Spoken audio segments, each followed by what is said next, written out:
नमस्कार मित्रों, स्वागत आहे आपलं दत्ता चौले माहिती आपल्या यूट्यूब चॅनलमध्ये। महाराष्ट्र राज्यातील तमाम पात्र लाभार्थी लाडक्या बहिणींना आता 2 दिवसापासून जी माहिती आलेली आहे की तुम्हाला ई-केवायसी करून घेणं बंधनकारक झालेलं आहे। मग नेमकं ही ई-केवायसी करण्यासाठी जी वेबसाईटवरती लिंक देण्यात आलेली आहे ती लिंक ओपन होत नाही आहे। कोणाकोणाची लिंक ओपन झाली आहे तर आधार कार्ड आणि कॅप्चा टाकल्यानंतर एरर येत आहे की तुम्ही पात्रच नाही आहेत, यादीत नाव नाही आहे, किंवा मग सेंड OTPचा एरर येत आहे। त्यामुळे बहुतांश राज्यातील लाडक्या बहिणी या त्रस्त आहेत किंवा चिंतित आहेत की खरंच ते पात्र त्या यादीतून बाहेर गेलेले आहेत का।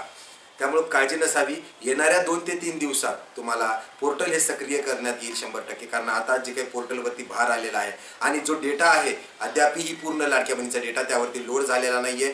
त्यामुळे काय ते जे कारण देण्यात येत आहे की तुमचं आधार कार्ड हे पात्र यादीत समाविष्ट केलेलं नाही आहे, किंवा ज्यांचं नाव यादीत समाविष्ट झालेलं आहे परंतु अनेबल टू सेंड OTP अशा प्रकारचा एक एरर येत आहे। त्यामुळे लाडक्या बहिणींना विनंती आहे की काळजी नका करू। तुम्ही तुमची ई-केवायसी घरी बसल्याही करू शकता मोबाईलद्वारे। लिंक काय आहे त्याची मी डिस्क्रिप्शन बॉक्समध्ये देतोय, किंवा जर तुम्हाला मोबाईल हाताळता येत नसेल तर सोयीचं आहे की तुम्ही कुठल्याही नेट कॅफेवरती, CSC केंद्रावरती किंवा ऑनलाईन सेंटर्सवरती जाऊन तुम्ही हे करू शकता। आणि याच्यासाठी मात्र शुल्क 40-50 रुपये किंवा जे काही शुल्क असेल ते शुल्क तुम्ही भरून ई-केवायसी करू शकता। ई-केवायसी करताना परत लक्ष राहू द्या, तुमचं आधार कार्ड लागणार आहे आणि तुम्ही विवाहित असाल तर पतीचं आधार कार्ड आणि आधार लिंक मोबाईलवरती OTP जाणार आहे।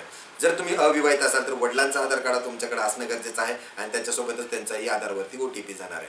विधवा ज्या आहेत महिला त्यांच्यासाठी केवळ त्यांचं आधार कार्ड लागणार आहे। तर या प्रकारे माहिती जसंही ती वेबसाईट किंवा पोर्टल सुरू होईल तुमच्यापर्यंत माहिती पोहोचवण्याचा प्रयत्न करेल। त्यासाठी विनंती आहे चॅनलला सबस्क्राईब करून ठेवा, जेणेकरून वेळेतच तुम्हाला योग्य ते अपडेट्स मिळत राहतील। धन्यवाद।